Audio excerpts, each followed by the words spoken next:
La nuit à Lille était froide, l'air chargé d'une humidité qui semblait s'accrocher à la peau.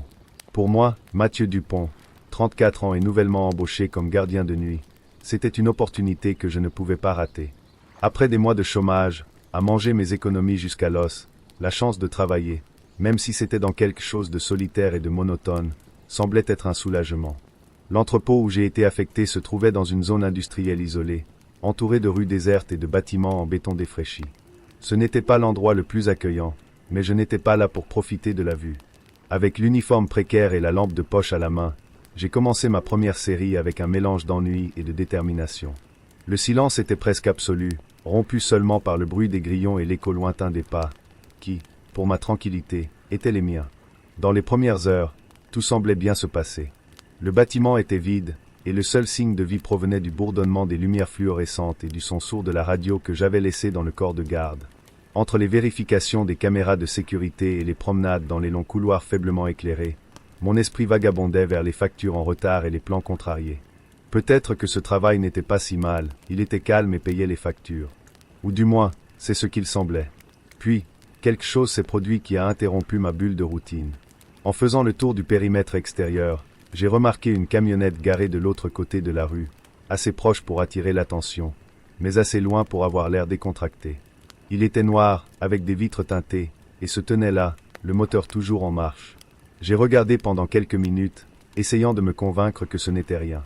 Peut-être un couple à la recherche d'intimité ou quelqu'un de perdu. Mais lorsque les portes arrière de la camionnette se sont ouvertes et que deux hommes sont sortis avec de grandes boîtes, mon instinct s'est mis en alerte. Quelque chose n'allait pas. Il n'était pas perdu, et il n'était certainement pas romantique. J'ai hésité un instant, ma main agrippant la lampe de poche comme s'il s'agissait d'une arme à feu. J'ai décidé d'enquêter. En gardant une distance de sécurité, j'ai utilisé le muret qui entourait l'entrepôt comme couverture. De l'autre côté, les hommes étaient occupés à décharger les boîtes et à les emmener vers une entrée latérale qui, à ma connaissance, aurait dû être fermée à clé. Une poussée d'adrénaline a parcouru mon corps. Cela ne faisait pas partie du protocole. Je me suis approché suffisamment pour entendre des fragments de leur conversation. Ils parlaient vite, chuchotant des noms et des numéros qui n'avaient pas de sens pour moi, mais un mot en particulier m'a refroidi. Armes. J'ai appuyé sur la radio attachée à ma ceinture, pensant demander de l'aide, mais les mots ne sont pas sortis. Mon cerveau calculait frénétiquement ce qu'il fallait faire. Rester et écouter davantage? Revenir en arrière et faire comme si je n'avais jamais rien vu? Avant que je puisse prendre une décision, l'un des hommes tourna brusquement la tête, ses yeux rencontrant les miens. Mon cœur s'est emballé comme une explosion. L'expression de son visage passa instantanément de la concentration à la fureur. Et il a crié en pointant dans ma direction. Coururent. L'obscurité et les chemins étroits entre les entrepôts sont devenus mon seul allié. Mon cœur battait si fort qu'il semblait résonner dans mes oreilles, étouffant même les cris des hommes qui me poursuivaient. Je connaissais la disposition de cet endroit, et c'était mon seul avantage. J'ai tourné à droite, puis à gauche, essayant de les confondre. Mais ils étaient rapides, et j'entendais leurs pas se rapprocher de plus en plus. Je suis entré dans l'un des plus petits entrepôts, un bâtiment rempli de boîtes métalliques empilées. J'ai fermé la porte derrière moi et les verrouillé avec une barre de fer rouillée que j'ai trouvée sur le sol. Le silence est revenu, mais maintenant il était mon ennemi. Je me suis caché derrière une pile de boîtes, essayant de contrôler ma respiration. La sueur coulait sur mon visage et ma lampe de poche tremblait dans ma main. Les hommes ne mirent pas longtemps à trouver la porte. Le bruit qu'ils essayaient de forcer a ouvert un trou dans mon estomac.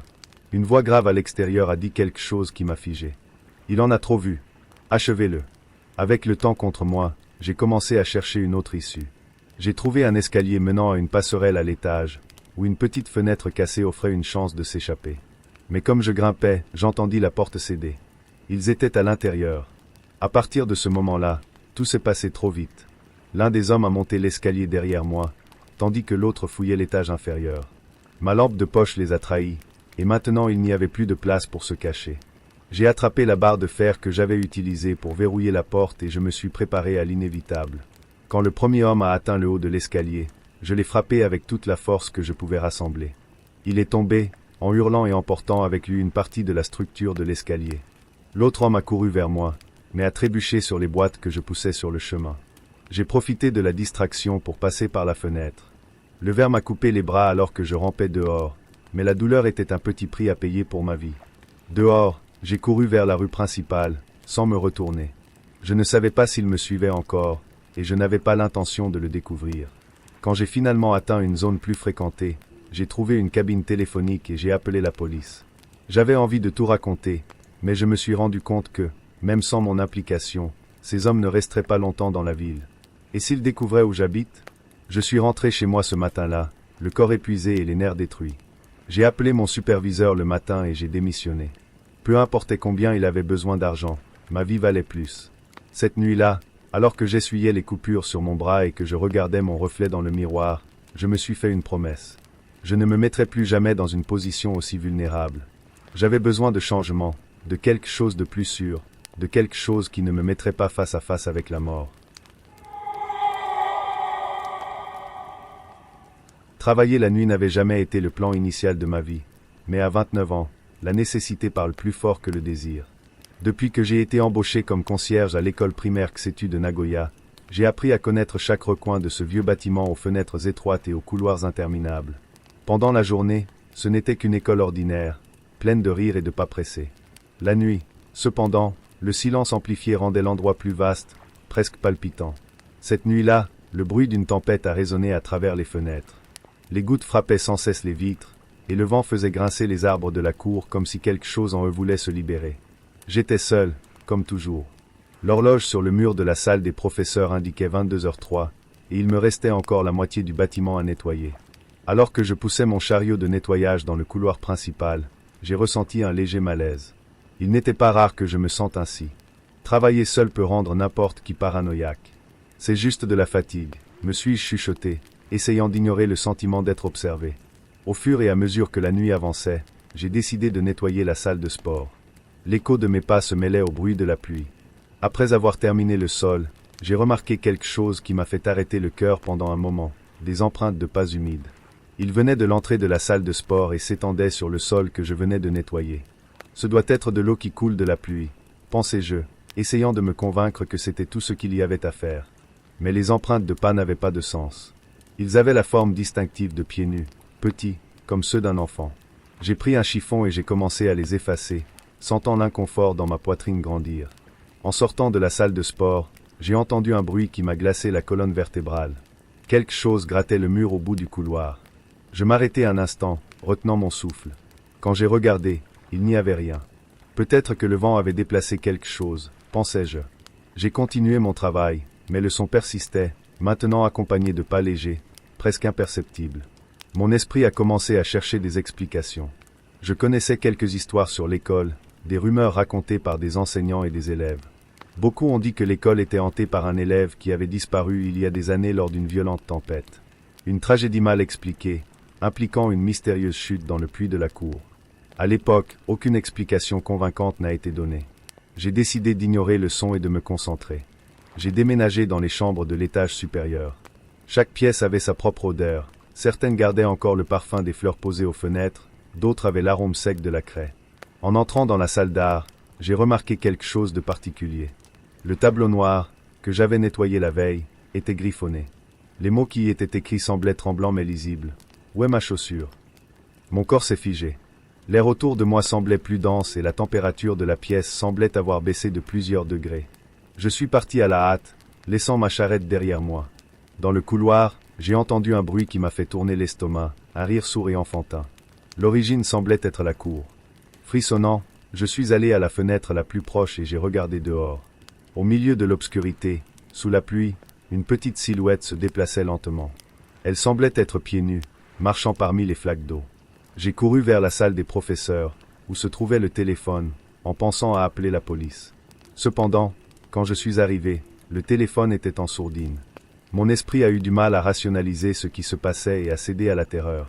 Je suis retourné dans le couloir, mais quelque chose était différent. Les lumières clignotaient de manière erratique, et un son sourd, semblable à celui d'une comptine, résonnait sur les murs. Quand j'ai regardé dans la salle de classe la plus proche, j'ai vu quelque chose qui m'a coupé le souffle, un enfant assis seul au fond de la salle, me tournant le dos. « Qui est là ?» Ma voix est devenue plus tremblante que je ne l'avais prévu. La silhouette ne bougea pas. J'ai pris mon courage à deux mains et je suis entré. Quand je me suis approché, j'ai réalisé que je n'étais pas un vrai enfant. C'était une poupée, une de ces poupées japonaises traditionnelles, avec un kimono délavé et des yeux de verre qui semblaient suivre mes mouvements. En m'approchant, j'entendis derrière moi une voix douce, presque un murmure. « As-tu trouvé ma chaussure ?» Je me retournai brusquement, mais le couloir était vide. Les lumières clignotèrent à nouveau, et je pouvais à peine contenir le cri qui montait dans ma gorge. Désespéré, je me suis souvenu de ce que ma grand-mère avait l'habitude de dire. Quand la peur t'envahit, priez. J'ai fermé les yeux et j'ai commencé à réciter une prière que j'avais apprise enfant. L'atmosphère autour de moi a commencé à changer. L'air glacial disparut, et les rires, les chants et les pas s'évanouirent comme s'ils n'avaient jamais existé. Quand j'ai rouvert les yeux, tout était silencieux. La poupée avait disparu et le couloir avait l'air aussi ordinaire qu'il ne l'avait jamais été. J'ai regardé l'horloge, il était 4 heures du matin. Je ne me souviens pas comment je suis rentré à la maison ce soir-là. Le lendemain matin, j'ai demandé à l'administration de passer à l'équipe de jour. J'ai utilisé l'excuse que les quarts de nuit affectaient ma santé, ce qui n'était pas un mensonge. Depuis cette nuit-là, je n'ai jamais mis les pieds à l'école après le coucher du soleil. Encore aujourd'hui, j'évite de passer près de la cour d'école, surtout les jours de tempête. Je ne sais pas ce que j'ai trouvé cette nuit-là, mais je suis sûr que je n'étais pas seul. Les horloges sonnaient 23h45 lorsque Carlos Menede a franchi la porte vitrée automatique de l'hôtel El Bosque, l'endroit où il travaillait depuis 7 ans. Bien que ce ne soit pas l'occupation de rêve, le travail de réceptionniste de nuit offrait une routine stable. Avec le manoir colonial et ses vitraux colorés, l'hôtel avait un charme nostalgique qui attirait les touristes et les voyageurs à la recherche de quelque chose d'unique. Ce soir-là, Carlos a ressenti le poids de la routine. Le bruit sourd du ventilateur à la réception se mêlait au chant lointain des cigales à l'extérieur. Il feuilleta un magazine d'un air désintéressé, le téléphone fixe à côté de sa main juste un rappel du silence confortable qui remplissait le hall.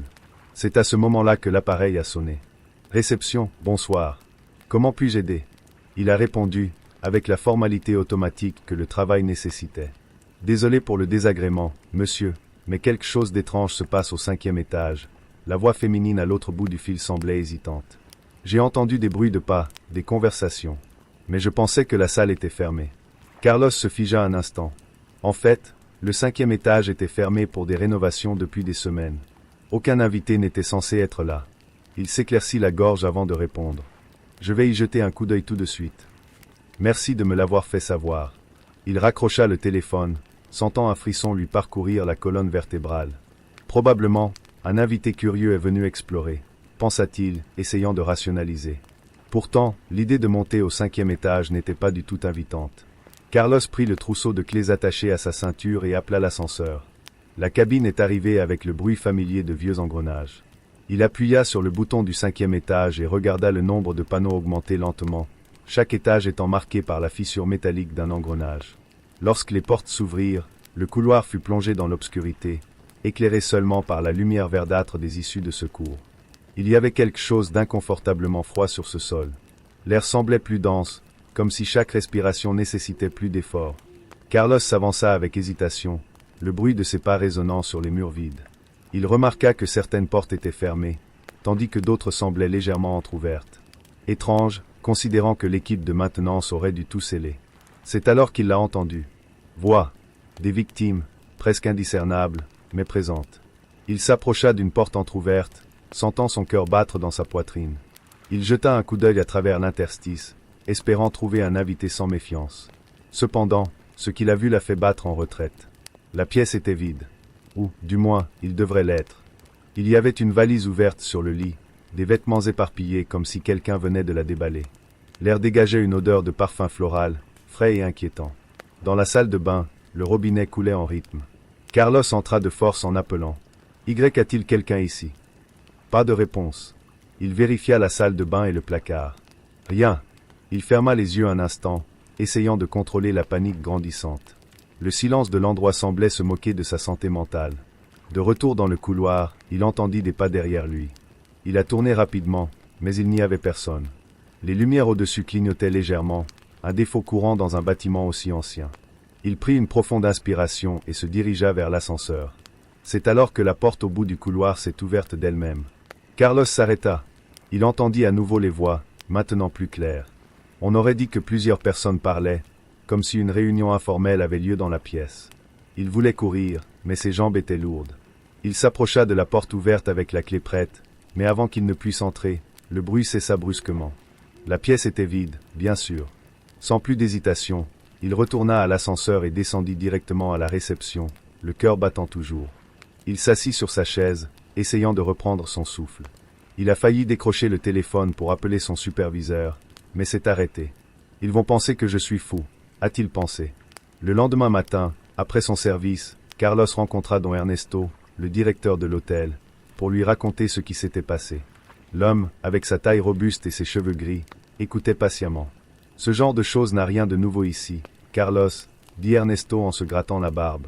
Le 5e étage a toujours été bizarre. Carlos franchit chacun. Que entendez-vous par particulier? Ernesto soupira d'un air hésitant. Beaucoup rapportent des choses étranges là-bas. Clients, personnel. Des voix, des portes qui s'ouvrent et se ferment, des objets qui disparaissent. J'ai eu l'endroit béni plusieurs fois, mais il revient toujours. C'est comme si le sol avait sa propre vie. Carlos ressentit un frisson. Il essaya de faire valoir qu'il pouvait s'agir d'un envahisseur, mais Ernesto secoua la tête. Il n'y a pas toujours d'explication logique, mon garçon. Vous l'apprendrez avec le temps. Dans les jours qui ont suivi, Charles a évité le 5e étage autant que possible. Chaque fois qu'un invité se plaignait de bruit ou d'événements étranges, il envoyait l'agent de sécurité ou inventait une excuse pour ne pas monter à l'étage. Sa curiosité initiale a été remplacée par un respect prudent. Cette nuit-là, alors qu'il examinait les registres de l'hôtel, il remarqua quelque chose de particulier. Un modèle. De nombreux rapports d'événements au 5e étage se sont produits à la même période de l'année, comme s'ils suivaient un cycle. En faisant des recherches sur l'histoire du bâtiment, il a découvert qu'il y a des décennies, l'hôtel avait été utilisé comme refuge pour les réfugiés de guerre. La rumeur courait que plusieurs personnes avaient mystérieusement disparu à ce moment-là, sans explication. Le poids de cette information a changé quelque chose chez Carlos. Il n'était plus sceptique. Il en est venu à croire que l'hôtel recélait des secrets qui ne seraient jamais complètement révélés. Peut-être que ce serait mieux comme ça. Il a décidé de continuer à faire son travail, mais toujours avec un œil attentif sur la promenade qui semblait vivre entre deux mondes. Maintenant, quand les portes de l'ascenseur se sont ouvertes au 5e étage, il n'a même pas regardé. Je ne voulais pas risquer de voir ce que j'attendais de l'autre côté.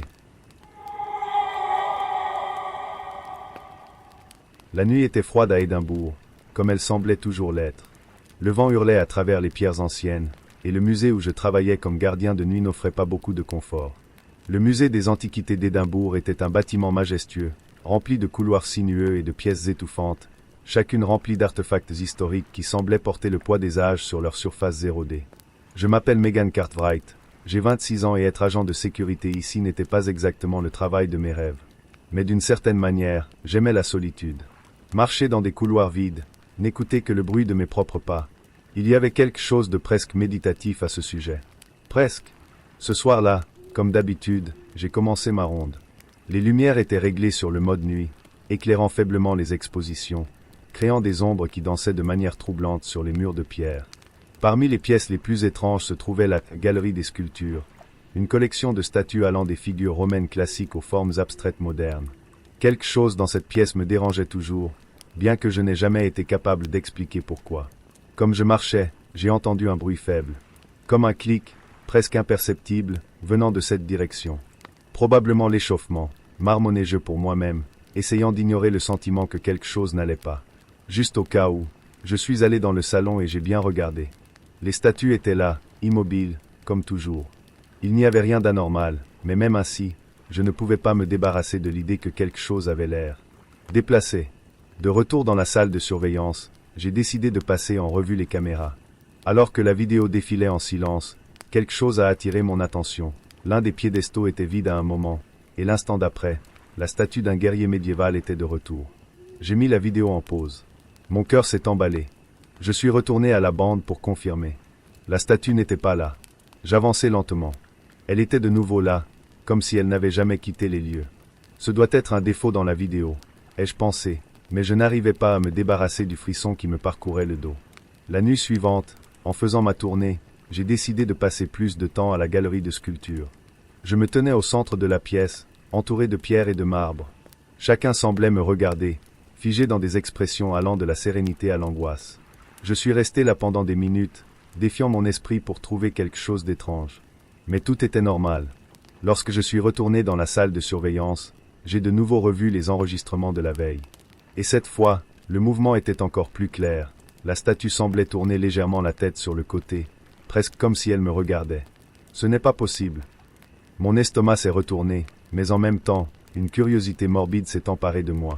La nuit suivante, j'ai décidé de surveiller la salle en direct. Cette fois, j'ai pris ma lampe de poche et je me suis assis sur l'un des bancs de la pièce. Les statues étaient là, immobiles, aussi silencieuses que la mort elle-même. Le temps passait lentement et mes yeux commençaient à piquer de fatigue. C'est alors que j'ai entendu quelque chose. Un son doux, comme une pierre qui racle contre une pierre. Tout mon corps s'est figé. Qui est là? Ma voix était faible, presque brisée. J'ai pointé la lampe de poche dans la direction d'où venait le son, mais tout était comme il se doit. Pourtant, quelque chose dans mon cœur disait que ce n'était pas mon imagination. La nuit suivante, quelque chose a changé. En examinant les enregistrements, j'ai vu quelque chose qui m'a laissé sans voix. La statue d'une femme, une figure romaine au visage serein, levait lentement le bras, pointant directement vers la caméra. La séquence est restée statique pendant quelques secondes, et lorsque l'image est revenue, le bras était dans sa position initiale. Mes doigts tremblaient alors que je faisais une pause et avançais dans l'enregistrement, essayant de trouver une explication. Était-ce une sorte de blague? Quelqu'un avait-il trafiqué les vidéos? Mais il n'y avait aucun moyen. J'étais seul pendant le service. Ma curiosité était maintenant submergée par la peur. Ce soir-là, j'ai évité la galerie de sculptures. Elle ne pouvait pas supporter l'idée d'être là, surtout seule. Mais même loin de la pièce, je ne pouvais pas me débarrasser du sentiment d'être observé. J'ai décidé de le signaler à mon superviseur le lendemain matin. Il a ri, disant que j'étais probablement trop fatigué et que j'imaginais des choses. Mais il a accepté de revoir les enregistrements par lui-même. Quand je suis retourné au travail la nuit suivante, il m'a informé qu'il n'avait rien trouvé d'anormal dans les vidéos. Mais je savais ce que j'avais vu. Au fil des jours, j'ai essayé d'éviter autant que possible la galerie de sculptures. Même lorsque je passais brièvement pendant mes rondes, je ressentais un frisson inexplicable dans ma colonne vertébrale. Il ne m'a pas fallu longtemps pour me rendre compte qu'éviter la pièce ne faisait aucune différence. Les sons, les mouvements, ce sentiment d'être observé. Tout semblait me suivre, peu importe où je me trouvais dans le musée. Et puis, par une nuit particulièrement calme, j'ai décidé d'affronter ma peur. Je suis retourné à la galerie de sculptures, lampe de poche à la main. « Que veux-tu » demandai-je, ma voix résonnant dans la pièce vide. Bien sûr, je n'ai pas eu de réponse. Mais pendant un bref instant, j'ai senti que les statues me regardaient, comme si elles attendaient quelque chose de moi. J'ai quitté la pièce à la hâte, jurant de ne jamais revenir. Au fil du temps, j'ai accepté que je n'aurais jamais d'explication pour ce dont j'étais témoin. J'ai continué à travailler au musée, mais j'ai fait de mon mieux pour éviter cette galerie. J'ai commencé à faire face à la situation comme nous faisons face à tout ce qui est inexplicable, ignorer, vivre ensemble. Aujourd'hui encore, quand je passe près de cette pièce, je ressens le même frisson, comme si quelque chose se cachait, attendant que je regarde en arrière. Et, même si j'essaie, je n'ai jamais pu revoir les enregistrements. Les nuits tardives étaient les miennes. Dans le petit four d'angle de Valence, le son rythmé de mon rouleau à pâtisserie et l'odeur du pain au levain suffisaient à la compagnie. Il travaillait dans le silence des heures mortes, tandis que la ville rêvait. J'aimais cette solitude. Le monde m'est resté à moi pendant quelques heures. Mais, comme il le découvrirait, tout ne dormait pas la nuit. C'est mardi que j'ai remarqué quelque chose d'étrange. La farine qu'il avait étalée sur le comptoir pour façonner les pains avait l'air agitée.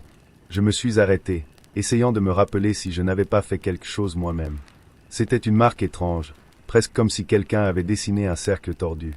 Je l'ai ignoré et j'ai continué mon travail. La nuit suivante, il était de nouveau là. Mais cette fois, un mot. « Oh là !» J'ai failli rire à l'idée. Peut-être étais-je tellement épuisé que mes yeux jouaient avec moi. J'essuyai le comptoir avec un chiffon, balayai mes pensées avec la farine et me remis au travail.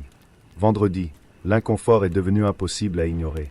Sur la table où il préparait les beignets, il y avait quelque chose dessiné dans des détails grotesques, un visage.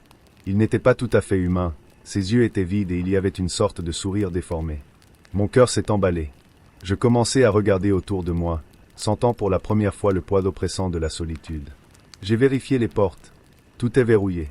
Les fenêtres? Sûr. Mes épaules étaient tendues lorsque j'ai balayé la table. Pour la première fois, j'ai eu peur. Mais je n'ai pas appelé la police. Quelle explication donnerais-je? Quelqu'un puise-t-il dans la farine?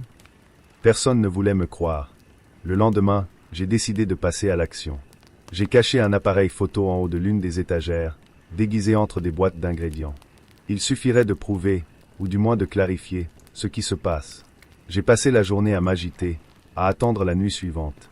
Lorsque je suis retourné à la boulangerie, l'odeur de levure familière n'apportait pas le réconfort habituel. J'avais l'impression d'entrer en territoire ennemi. J'ai allumé la caméra et me suis forcé à travailler comme d'habitude, mais l'inconfort était une présence constante. À 3 heures du matin, quand je suis arrivé pour revoir l'enregistrement, mon cœur s'est serré. Il était là, une silhouette encapuchonnée, se déplaçant avec la confiance de quelqu'un qui connaissait l'endroit. Il entra par la porte de derrière, que je savais fermer à clé, et marcha lentement dans le hall. Pendant quelques minutes, il est resté debout devant le banc. Puis, les doigts gantés, il écrivit quelque chose dans la farine. Je ne comprenais pas ce que c'était, mais la vue de ce calme troublant me glaça jusqu'aux os. Qui était cette personne? Comment était-il entré? Le lendemain, j'ai décidé d'enquêter. Le matin, je suis allé à la porte de derrière. L'écluse était intacte. J'ai vérifié les environs, à la recherche d'un signe d'effraction, mais je n'ai rien trouvé. C'est alors que j'ai remarqué quelque chose de particulier. Au bas de la porte, il y avait une fissure qui semblait usée, comme si quelque chose de petit y était passé à plusieurs reprises. J'ai demandé des informations au propriétaire de l'immeuble, un monsieur qui apparaissait à peine. Il a mentionné que la boulangerie avait appartenu à quelqu'un d'autre avant moi.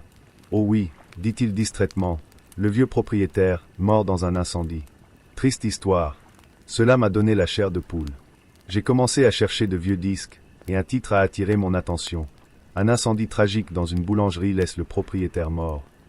Il s'appelait Javier Muñoz, et il était apparemment seul au moment de l'accident. Je n'arrêtais pas de penser à ce que je lisais. Serait-il possible que quelqu'un de proche de Javier revienne pour une raison quelconque? Ou pire, qu'il n'était pas mort dans l'incendie? Les questions ont commencé à consumer mes pensées. Ce soir-là, je n'étais pas prêt à attendre. Je me suis caché dans le coin le plus sombre de la cuisine, un couteau à la main. Il avait décidé de confronter n'importe qui. Les heures s'écoulaient et le bruit de l'horloge semblait s'amplifier dans le silence.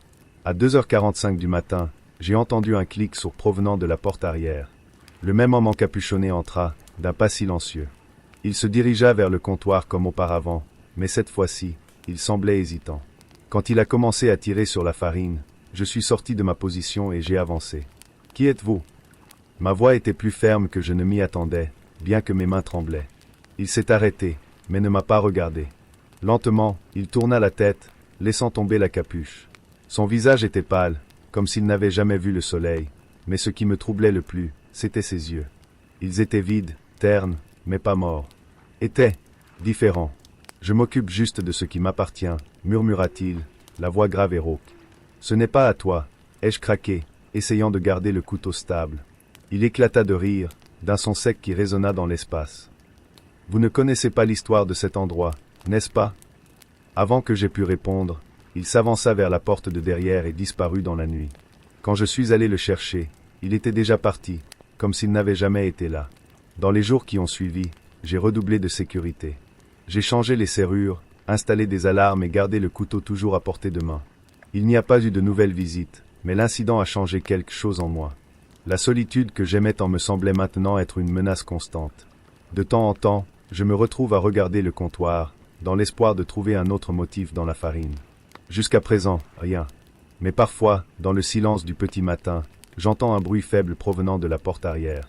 Peut-être que c'est juste mon esprit qui joue des tours. Ou peut-être, comme il l'a dit, certaines histoires ne se terminent jamais. Dans l'immensité de l'outback australien, où le ciel nocturne est une couverture noire ponctuée d'étoiles indifférentes, je n'étais qu'un camionneur comme les autres sur ma route. Je m'appelle Jacques Nolan, et à 45 ans, j'avais plus de kilomètres sur le dos que de rêves à poursuivre. Conduire le long de ces routes désolées était à la fois solitaire et paisible, un équilibre délicat que j'avais appris à apprécier. Le vrombissement constant du moteur, le bourdonnement monotone des pneus sur la route et le bruit occasionnel d'un dingo au loin étaient mes compagnons habituels. Cette nuit-là, je transportais un chargement de matériel minier. La destination était Coober Pedy, la ville souterraine au cœur du désert. La route était longue, droite, presque hypnotique. La solitude ne m'a jamais vraiment dérangé, mais quelque chose de différent cette nuit-là, comme un léger courant d'électricité dans l'air sec. C'est vers 2 heures du matin que j'ai remarqué les phares dans mon rétroviseur. Une paire de lumières pâles et lointaines. Il n'était pas rare de trouver d'autres véhicules, en particulier d'autres camionneurs, même dans ce tronçon isolé. J'ai pensé que c'était un collègue de route, peut-être quelqu'un avec qui je pourrais échanger un signe de la main en traversant. Mais au fil du temps, ces lumières ne se sont pas approchées ou ne se sont pas éloignées. Ils sont restés là, gardant une distance calculée. J'ai essayé de l'ignorer. Ce n'est rien, pensais-je. Le désert joue des tours à l'esprit. J'ai continué à conduire, en ajustant la radio pour entendre autre chose que le silence. Une vieille station de musique country grinçait en arrière-plan alors que le camion fendait le vide. Mais les phares étaient toujours là, comme des yeux rivés sur moi. Au bout d'une demi-heure, les phares ont commencé à bouger. La voiture a accéléré, s'est rapprochée, comme pour dépasser. J'ai glissé légèrement sur le côté de la route pour faciliter le passage, mais il ne m'a pas dépassé. Au lieu de cela, il a ralenti brusquement, assis juste à côté de mon camion. Le côté du véhicule était plongé dans l'obscurité, et je ne pouvais distinguer aucun détail autre que la forme de la voiture. Elle ressemblait à une vieille berline, avec des lignes carrées, et inhabituelles dans ces endroits. J'ai ralenti, mais la voiture a fait de même. J'ai grandi, et il m'a accompagné. C'est à ce moment-là que j'ai commencé à ressentir le poids de l'agitation. Ce n'était pas normal. J'ai attrapé ma radio CB et j'ai essayé d'appeler quelqu'un sur la fréquence par défaut. C'est Jacques Nolan, sur la Stuart Highway, à environ 120 km au nord de Glandambo. Quelqu'un là-bas? Le silence répondit. J'ajustais la fréquence, mais le désert semblait avoir avalé toutes les voix. La berline a finalement accéléré, me dépassant dans un rugissement soudain. Dieu merci, pensais-je en relâchant mes épaules. Mais il n'a pas disparu. Au lieu de cela, il a ralenti jusqu'à ce qu'il s'arrête complètement devant, bloquant la route. J'ai été forcé d'appuyer sur les freins, le camion grinçant et grommelant jusqu'à ce qu'il s'arrête à quelques mètres de la voiture. Ma colère étouffa la peur. J'ai klaxonné pendant un long moment, les phares du camion éclairant la voiture garée. Il n'y avait aucun mouvement. Personne n'est parti.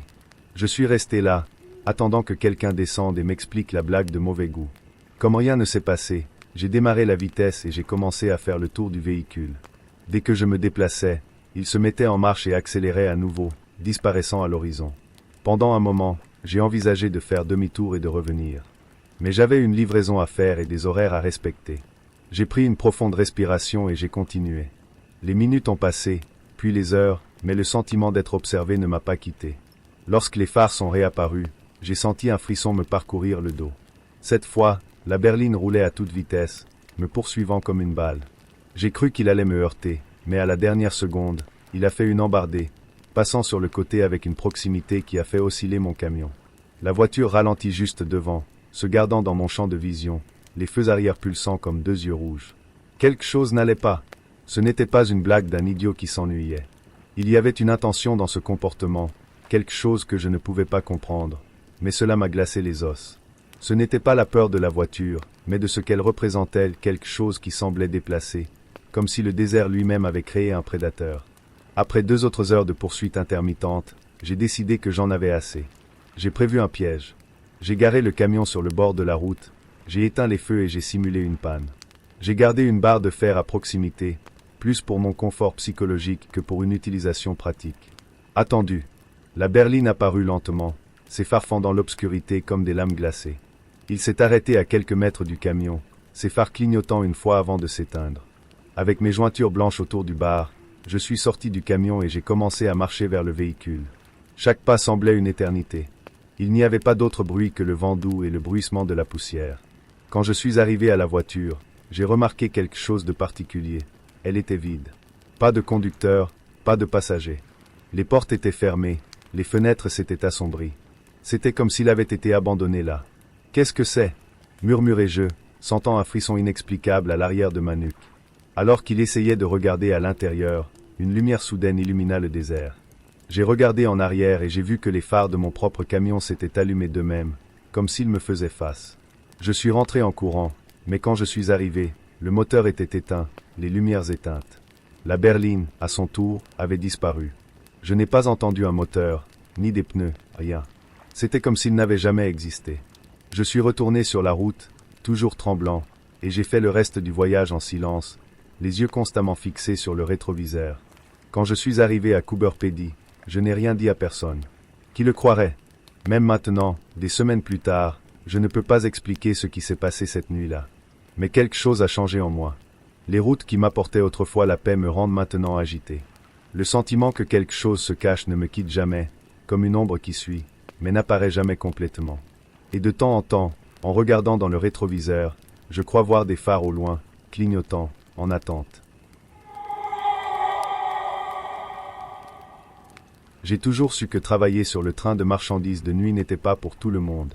Conduire la locomotive sur les longues distances de l'Aube russe, au milieu du vide, du silence et de l'obscurité, exige quelque chose que peu de gens ont. Il peut s'agir de la solitude ou de la capacité de n'entendre que le bruit métallique des roues qui coupent les rails. Il y a quelque chose d'effrayant à ce sujet, mais avec le temps, on apprend à s'y habituer. Je m'appelle Viktor Kuznetsov, j'ai 41 ans, je suis conducteur de train, et c'est ma vie depuis plus de 15 ans. C'était une nuit ordinaire et froide, avec le vent mordant qui était présent dans les régions les plus éloignées de Vladivostok, la ville qui m'a vu grandir et qui me semblait maintenant si loin, même si elle n'était qu'à quelques centaines de kilomètres. L'itinéraire était simple, une longue ligne, pratiquement déserte, qui s'étendait jusqu'à une plateforme désactivée au milieu de nulle part. Je connaissais chaque tronçon de cette voie ferrée comme ma poche, mais ce matin-là, quelque chose d'étrange était sur le point de se produire. Le train fendait l'obscurité de la forêt, les phares éclairant faiblement les voies devant lui. La cabine était froide, le bruit de la machine respirant le rythme des chenilles étant la seule compagnie. J'avais déjà le contrôle, l'esprit en pilote automatique, quand j'ai vu, au loin, quelque chose qui ne devrait pas être là. Lumière. De petits points brillants dans l'obscurité, flottant sur les quais abandonnés au bord des voies. Il était rare de voir des lumières sur ce tronçon, cette ligne avait été désactivée pendant des années. Au début, j'ai pensé que c'était un reflet, peut-être une sorte d'erreur dans les systèmes d'éclairage du train. Mais à mesure que je m'approchais, les lumières clignotaient étrangement, comme si elles attiraient mon attention, comme si elles savaient que je regardais. C'était quelque chose d'impossible à ignorer. Je ne suis pas un homme superstitieux, mais quelque chose dans ces lumières m'a fait tourner l'estomac. Il n'était pas seul, malgré l'immense solitude de la file. L'envie d'aller de l'avant et de continuer mon travail s'est heurté à la curiosité croissante de savoir ce qui se passait. C'est le silence qui m'a fait m'arrêter. Il n'y avait plus le son constant de la piste, juste le battement accéléré de mon cœur. Avec un gros soupir, j'ai pris la décision d'arrêter le train. Après tout, il était déjà là, il n'y aurait pas de mal à enquêter un instant. J'ai garé la locomotive, éteint les moteurs et attrapé ma lampe de poche.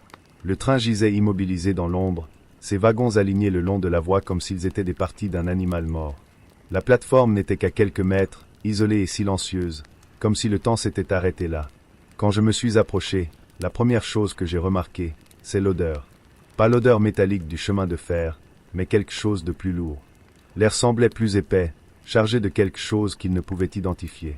Alors que je m'approchais de la plateforme désaffectée, ma lampe de poche a éclairé quelque chose qui semblait complètement déplacé, du vieux matériel minier. Des outils rouillés, des câbles apparents et, le plus troublant de tous, une vieille excavatrice toujours en marche, son moteur ronronnant légèrement. Pendant un instant, j'ai cru que je rêvais. L'endroit avait été abandonné pendant des années, mais il était là, fonctionnant comme si c'était hier. Avant que je puisse comprendre ce que je voyais, les lumières devant moi se sont brusquement éteintes, plongeant tout dans une obscurité dense. C'est alors que je l'ai entendu. Escalier. Léger et rapide, comme si quelqu'un se déplaçait, mais que l'endroit était désert. Et il n'y avait pas que des pas.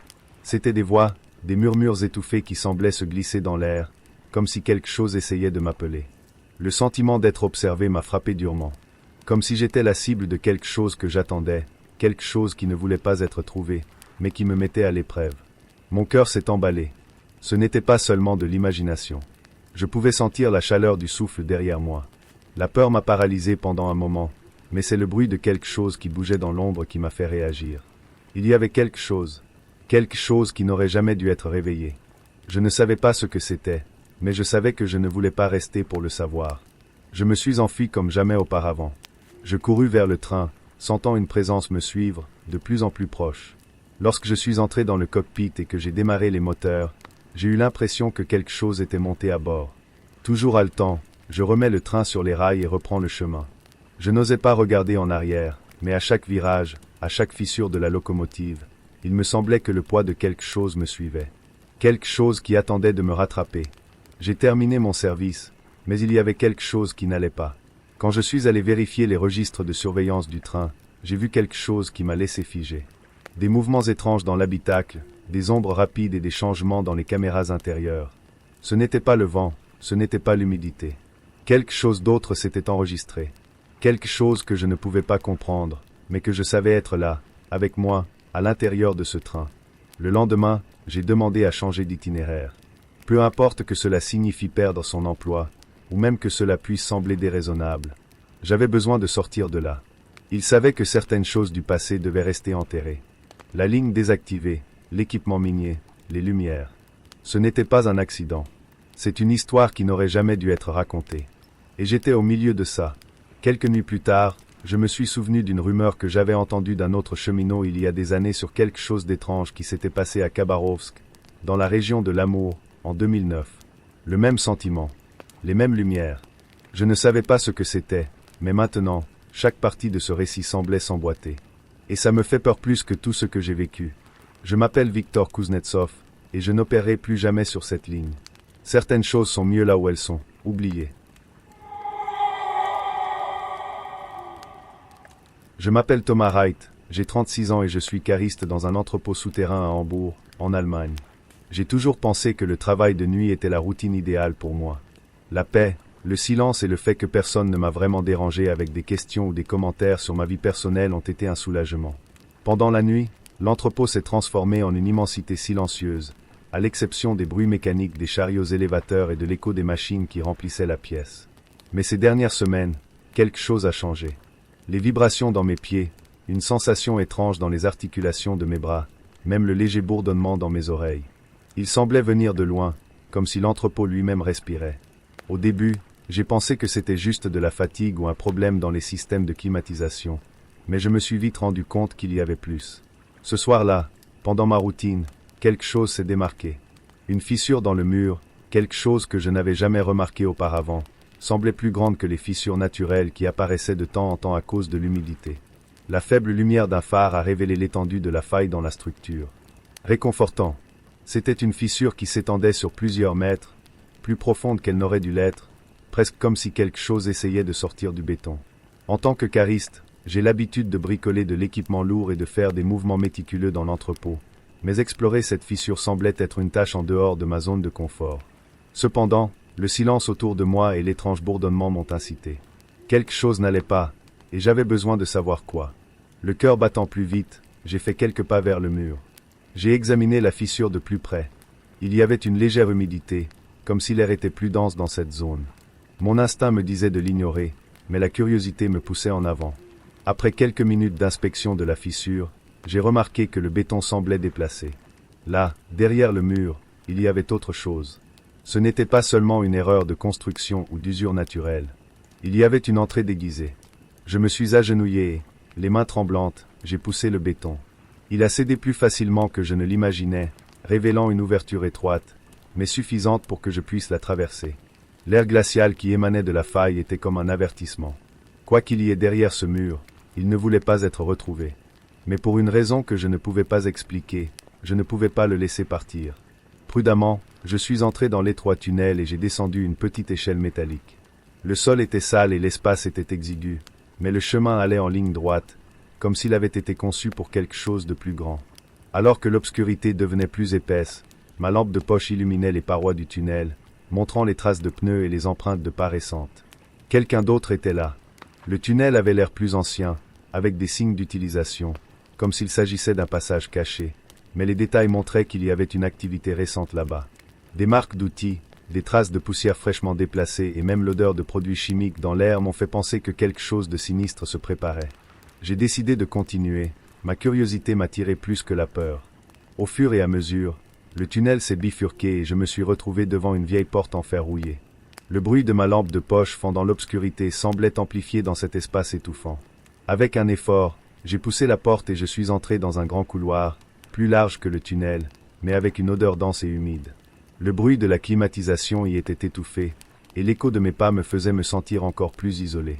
Puis quelque chose a attiré mon attention. En arrière-plan, il y avait des voix. Pas beaucoup, mais assez pour que je ressente un frisson dans mon dos. L'adrénaline est montée et j'ai rampé jusqu'à une position plus sûre, en regardant fixement. Dans ce qui ressemblait à un bunker abandonné, un groupe était rassemblé. Ce qui m'a le plus dérangé, ce sont les gros paquets de matériel et les boîtes étiquetées avec des symboles chimiques. Cela ne semblait pas être une simple rencontre fortuite. C'était de la contrebande, il n'y avait aucun doute. Ils faisaient le commerce de matières dangereuses, peut-être de produits chimiques, peut-être de quelque chose de plus mortel. Mais ce qui m'a rendu plus nerveux, c'est que je me suis rendu compte, avant qu'ils ne me voient, que l'une des boîtes n'était pas bien fermée. Le marquage indiquait quelque chose d'extrêmement volatile. Mon cœur s'est emballé. J'avais besoin de sortir de là. Ces gens, cet endroit, étaient plus que tout ce que je pouvais gérer. Mais avant que je puisse battre en retraite, l'un des membres du groupe s'est retourné, remarquant ma présence. « Hé, qu'est-ce que tu fais ici ?» a-t-il crié, et la tension du moment a explosé. Tout le groupe s'est tourné vers moi, et j'ai senti la panique prendre le dessus. Ne sachant pas quoi faire, j'ai couru à reculons vers le tunnel. Mais ils n'ont pas mis longtemps à me suivre. L'adrénaline m'a donné de la vitesse et mon corps a réagi plus vite que je ne l'imaginais.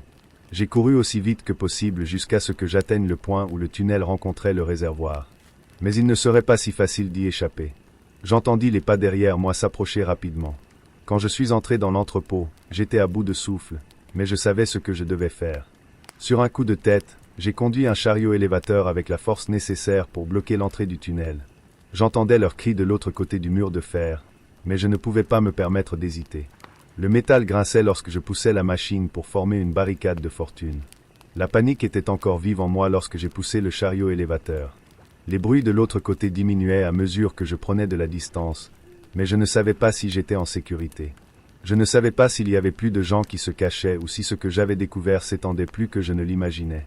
Je suis resté là pendant quelques minutes, immobile, essayant de comprendre ce qui s'était passé. Après tout, j'ai décidé de quitter les lieux dès que possible et j'ai appelé le numéro d'urgence, sans mentionner ce que j'avais vu ou entendu. Je n'ai rapporté que ce qui était nécessaire, décrivant la situation sans entrer dans les détails. Une nouvelle peur m'envahit, la peur des représailles. Je savais que s'ils découvraient que j'étais impliqué, ils ne me laisseraient pas tranquille. L'incident étant terminé, je ne pouvais plus être en paix. J'avais besoin d'un nouveau départ, de quelque chose de très éloigné de tout ce que j'avais découvert. Ma demande de transfert a été immédiate. Je ne travaillerai plus dans cet entrepôt. Je savais que les secrets de la pègre de Hambourg étaient plus proches que je ne le voulais, mais je ne pouvais pas revenir en arrière. J'en savais déjà trop. Il y avait quelque chose d'autre caché là-bas, et même avec la demande de transfert faite, le silence souterrain de Hambourg résonnait encore dans mes oreilles. L'aube à l'hôpital était plus calme que d'habitude. Le bruit des moniteurs et le crépitement lointain des lampes étaient les seuls bruits qui m'accompagnaient lorsque je marchais dans les couloirs presque vides. En tant qu'infirmière de nuit, j'ai appris à gérer ce silence, qui se transformait souvent en un spectre de tension, un signe avant-coureur de quelque chose qui n'était pas à sa place. Mais ce jour-là, le sentiment était différent. Quelque chose n'allait pas.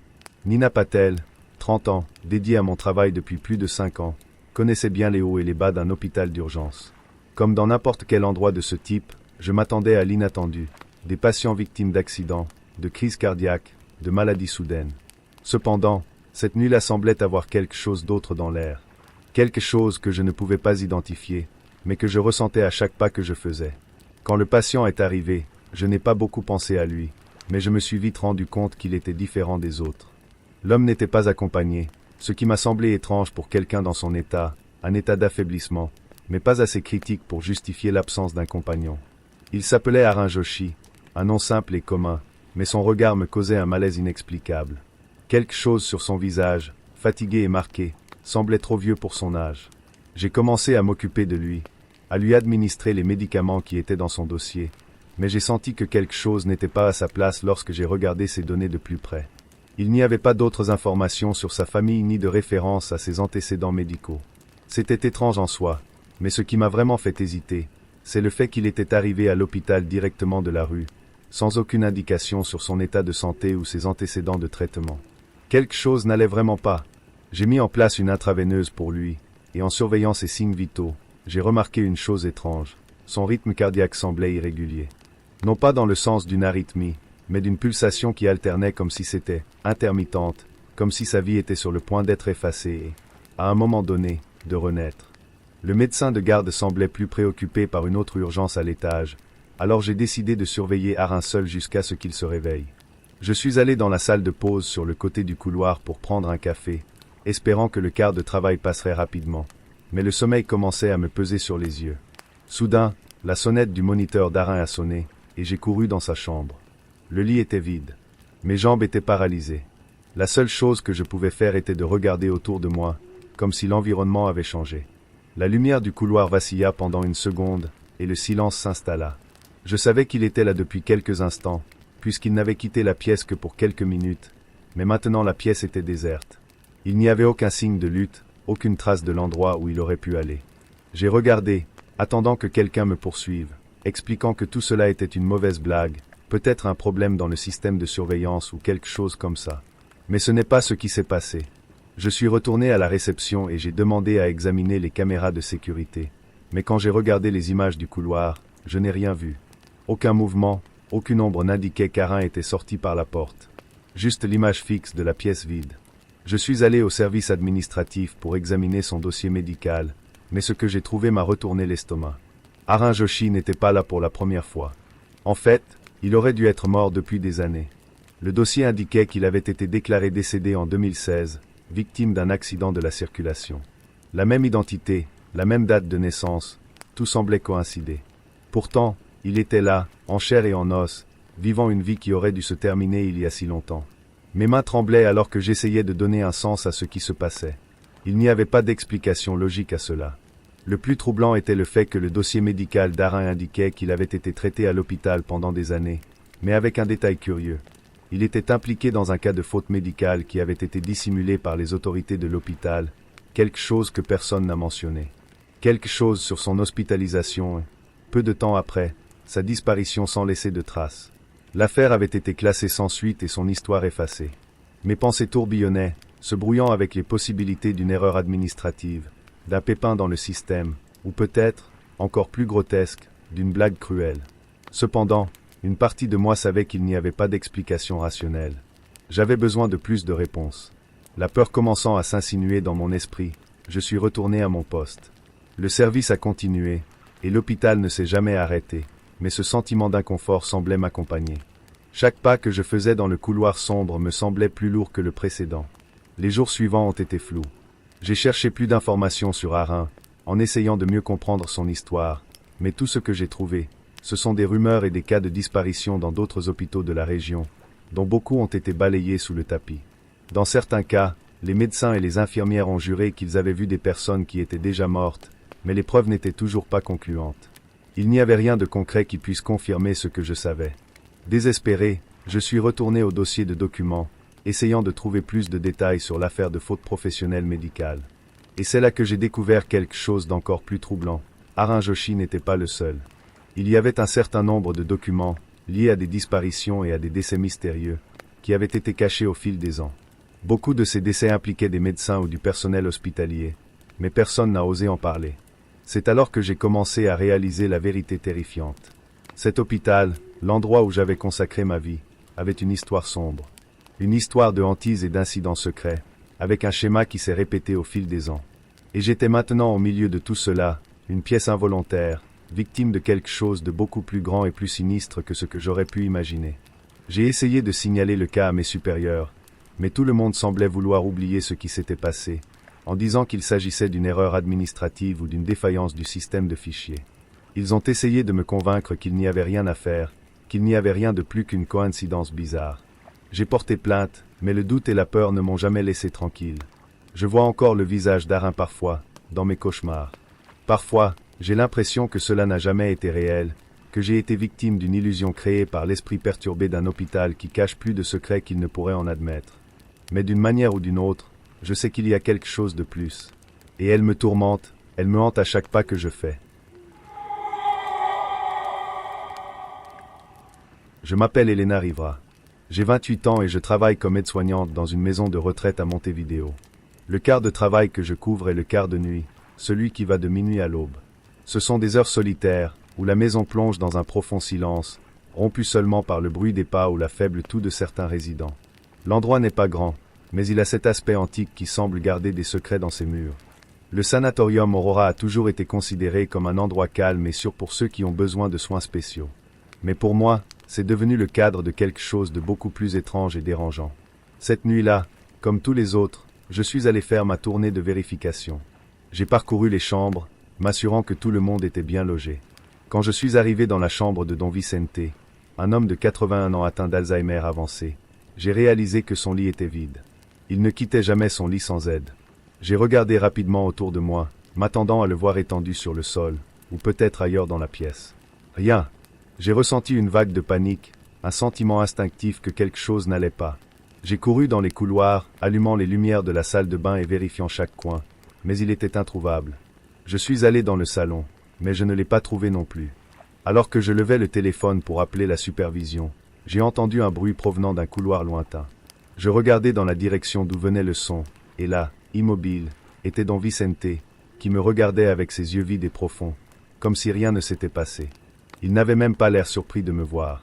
Il m'a regardé pendant quelques secondes et, sans dire un mot, est retourné dans sa chambre et s'est allongé sur le lit. Je ne comprenais pas ce qui s'était passé. Comment est-il apparu là sans que je le voie? Dans les jours qui ont suivi, l'image de Don Vicente disparaissant et réapparaissant sans explication s'est gravée dans mon esprit. J'ai décidé d'être plus attentive pendant le quart de nuit, surtout par rapport à lui. Les autres résidents allaient bien, mais quelque chose dans le comportement de Don Vicente me dérangeait. J'avais l'impression qu'il s'impliquait dans quelque chose, ou qu'il allait quelque part que je ne pouvais pas remarquer. L'une des nuits suivantes, lorsque j'ai fait ma tournée, j'ai remarqué quelque chose d'encore plus étrange. Le lit de Don Vicente était à nouveau vide, mais cette fois, j'étais prêt. Je savais qu'il se passait quelque chose. Je quittai mon poste et marchai silencieusement dans les couloirs, m'arrêtant devant sa chambre. J'ai entendu le bruit de ses pas, mais je ne l'ai pas vu. Quand je l'ai finalement trouvé, il sortait de la pièce à pas traînant, comme s'il était guidé par quelque chose d'invisible. Il n'était pas complètement réveillé, il semblait être l'ombre de lui-même. Je le suivis de près, le cœur battant vite. Il se dirigea vers l'entrepôt, un espace rarement utilisé, et y entra sans hésiter. Je me tenais un pas en arrière, me cachant dans l'ombre, une lampe de poche à la main. À l'intérieur, l'air était froid et dense, chargé d'une odeur de moisissure et de vieux bois. Il s'est approché d'une pile de vieux meubles et a commencé à marmonner des mots que je ne comprenais pas. Comme je m'approchais, je l'entendis appeler. « Rosa, je suis là. Je ne peux pas. S'il vous plaît. » Le bruit était faible, comme s'il se parlait à lui-même, mais les mots me donnèrent un frisson. Puis il resta simplement là, regardant fixement un mur vide. C'était comme s'il attendait quelque chose que je ne pouvais pas voir. La curiosité et la peur me consumaient. Je savais qu'il ne pouvait pas être complètement conscient. J'ai alors décidé de l'appeler. « Don Vicente, tu vas bien? Que fais-tu ici ?» Il ne répondit pas, se contenta de garder le silence, comme s'il était en transe. Je me suis approché, et alors que j'étais presque à côté de lui, quelque chose d'étrange s'est produit. J'entendis un bruit, comme un profond soupir, suivi d'une légère détonation, comme si quelque chose avait été déplacé rapidement. Don Vicente se retourna, mais il ne semblait pas me voir. Je l'ai attrapé par le bras et l'ai ramené dans la chambre. Il n'a rien dit, il n'a fait aucun mouvement de résistance. C'était comme s'il était ailleurs, l'esprit distant. Quand je l'ai remis sur son lit, il s'est allongé et s'est endormi instantanément, comme si de rien n'était. Le lendemain, quand je lui ai demandé ce qui s'était passé, il m'a regardé bizarrement et m'a dit qu'il ne se souvenait de rien. Ce n'était pas possible.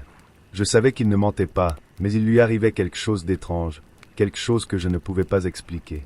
Au lieu de mettre le sujet de côté, j'ai commencé à tout enregistrer. J'ai commencé à documenter les nuits où il quittait sa chambre, les mots qu'il marmonnait, les endroits où il semblait aller. Je savais que je devais le faire pour ma propre protection. Peut-être était-ce une erreur, peut-être que j'imaginais des choses, mais je ne pouvais pas ignorer les schémas qui se répétaient. Puis, au cours des nuits suivantes, tout s'est passé de la même manière. Don Vicente sortait de la pièce, se rendait à la salle de stockage et murmurait des paroles incohérentes. Quand je l'ai interrogé, il ne se souvenait de rien. Un soir, lors d'une de mes veillées, il a prononcé un mot qui m'a donné la chair de poule, Aurore. Je savais que le nom Aurora était lié au nom du sanatorium, mais ce qui m'a choqué, c'est le contexte. Il ne pouvait pas le savoir. C'était comme si le nom était ancré dans son esprit d'une manière qui n'avait pas de sens. Une nuit, j'ai décidé d'enquêter davantage. J'ai trouvé de vieux dossiers de l'institution et, à ma grande surprise, il y avait une histoire qui n'avait jamais été racontée aux employés. Il y a de nombreuses années, une employée nommée Rosa Aurora y travaillait. Elle a mystérieusement disparu pendant la nuit et n'a jamais été retrouvée. Ils ont dit qu'elle avait été victime d'une sorte d'accident, mais je savais qu'il y avait plus que cette histoire. Rosa n'avait pas simplement disparu. Quelque chose ou quelqu'un l'avait pris. Je décidai de me confronter à Don Vicente. Quand il s'est levé au milieu de la nuit pour suivre son rituel, je l'ai suivi de près. Il retourna à l'entrepôt, et cette fois, quand il entra, il ne semblait plus aussi paisible.